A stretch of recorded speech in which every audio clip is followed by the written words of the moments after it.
വിഷ്ണു കരാറുണ്ട്. വിഷ്ണു എന്തേ? ഫ്രൈവിൽ എന്തേ? വിഷ്ണു ഓണവേഷത്തിലൊന്നും അല്ലേ? മുണ്ടൊക്കെ എടുത്തിട്ടുണ്ടോ? മുണ്ടൊക്കെ എടുത്തിട്ടുണ്ട്. വിഷ്ണുവിന്റെ ഫുൾ ഫ്രെയിം ഒന്ന് കാണിച്ചേ. രാവിലെ മുതൽ തന്നെ തിരുവനന്തപുരത്ത് വിഷ്ണുവിന്റെ ഫുൾ ഫ്രെയിം ഒന്ന് കാണിച്ചേ. ഫുൾ ഫ്രെയിം മുങ്ങിയോ അവിടുന്ന്? ഈ കുറച്ചുകൂടെ വൈഡ് നമ്മുടെ ടിക്കറൊക്കെ പോകുന്നുണ്ട്, അതുകൊണ്ട് കുറച്ചുകൂടെ വൈഡ്. വിഷ്ണു ഇച്ചിരി ഇടത്തേക്കൊന്ന് മാറിയുന്നത്. കുറച്ചുകൂടെ വൈഡ് വേണോ? അത് തന്നെ അത് തന്നെ. മുണ്ടൊക്കെ കൊടുത്ത് അടിപൊളിയായിട്ട് നിൽക്കുകയാണ്. ഇത് നമ്മുടെ ഏത് ക്ഷേത്രത്തിലാണ് വിഷ്ണു ഇപ്പൊ നിൽക്കുന്നത്? ഇതിപ്പോ പഴവങ്ങാടി ക്ഷേത്രത്തിന് മുന്നിലാണ്. ഇവിടെയും നല്ല ക്ഷേത്രം. അതെ അതെ അതെ.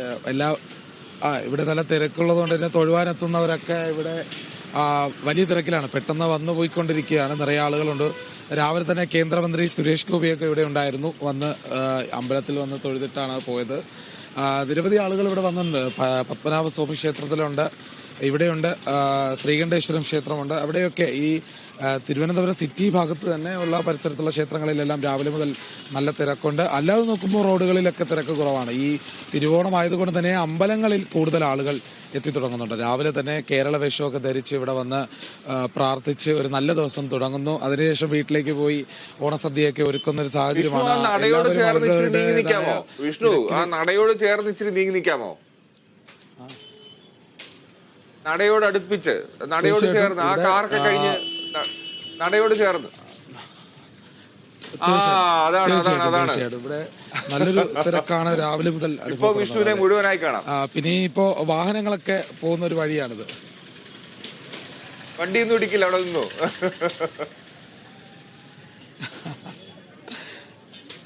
രാവിലെ മുതൽ തന്നെ അത്രത്തോളം തിരക്കുണ്ട് ഈ പ്രദേശത്ത്. ഇന്നലെ ഉത്രാടപ്പാച്ചിലില് വലിയൊരു തിരക്ക് അനുഭവപ്പെട്ടില്ലെങ്കിൽ പോലും തിരുവോണമായപ്പോഴേക്കും ആളുകളൊക്കെ പുറത്തിറങ്ങിയിട്ടുണ്ട്.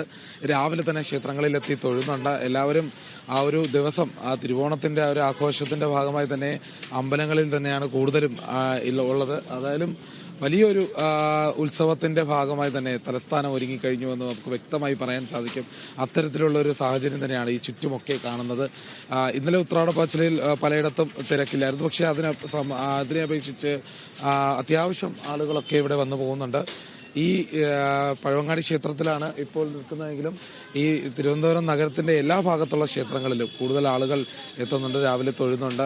പത്മനാഭസ്വാമി ക്ഷേത്രത്തിലെല്ലാം ഓണമായിട്ടും കേരളത്തിൽ നിന്ന് മാത്രമുള്ളവരല്ല, മറ്റ് സ്ഥലങ്ങളിൽ നിന്നുള്ളവരൊക്കെ വരുന്നുണ്ട്. മറ്റ് സംസ്ഥാനങ്ങളിൽ നിന്നുള്ളവരൊക്കെ. എങ്ങനെയാണ് തിരുവനന്തപുരംകാർ പൊതുവെ ഓണം ആഘോഷം? നമുക്കറിയാം തിരുവനന്തപുരത്ത് കൂടുതലും മറ്റ് സംസ്ഥാനങ്ങളിലുള്ളവരുണ്ട്, അതുപോലെ തന്നെ മറ്റ് ദേശക്കാരാണ് കൂടുതൽ. ഇപ്പോൾ സെക്രട്ടേറിയറ്റ് അല്ലെങ്കിൽ സർക്കാർ സംവിധാനങ്ങളൊക്കെ കൂടുതലുള്ളതുകൊണ്ട് മറ്റ് ജില്ലകളിൽ നിന്നുള്ളവർ കൂടുതലായി വരുന്നു. അവരൊക്കെ നാട്ടിലേക്ക് കുറേയൊക്കെ പേർ പോയി കാണും. എന്നാലും തനി തിരുവനന്തപുരംകാർ അവരെങ്ങനെയാണ് ഈ ഓണാഘോഷത്തെ ഏതൊക്കെ രീതിയിലാണ് ആഘോഷിക്കുന്നത്? അവർക്ക് ചിലപ്പോൾ പടക്കം പൊടിക്കുന്നുണ്ടാവും, സദ്യ ഉണ്ടാവും, മറ്റു വിഭവങ്ങളുണ്ടാവും, കലാപരിപാടി. ഇത്തവണ സർക്കാർ പരിപാടികളും ഇല്ലല്ലോ അല്ലേ?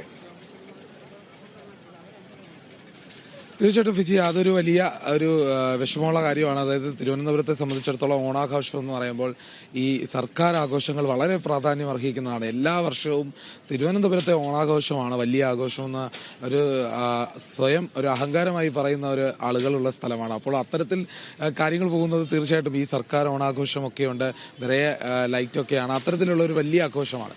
ഈ ആഘോഷത്തിന്റെ ഭാഗമായി ഈ ആഘോഷത്തിന്റെ ഭാഗമായി തന്നെ ആളുകളെല്ലാം ഒന്നിച്ചു കൂടുന്നതും അതിന്റെ ഒരു കാര്യമാണ്.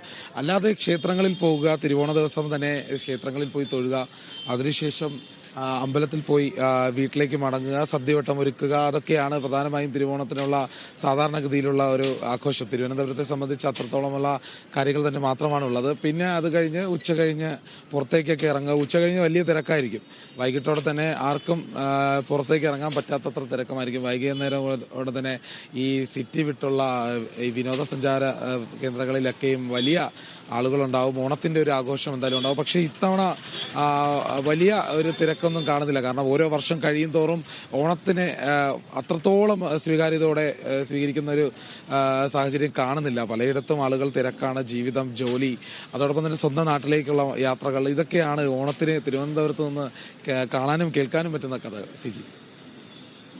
ശരി, വിഷ്ണു കരാറാണ് തിരുവനന്തപുരം ഗണപതി ക്ഷേത്രത്തിന് മുന്നിൽ നിന്ന് നമുക്ക് വേണ്ടി റിപ്പോർട്ട് ചെയ്തത്. തിരികെ എത്താം. ഇനിയും റിയാസും അതുപോലെ തന്നെ എബിയും ഓണപ്പാട്ടും ഒക്കെ ആയിട്ടെത്തും, കവിതയായിട്ടെത്തും. അതിലേക്ക് തിരിച്ചെത്താം ഇടവേളയ്ക്ക് ശേഷം.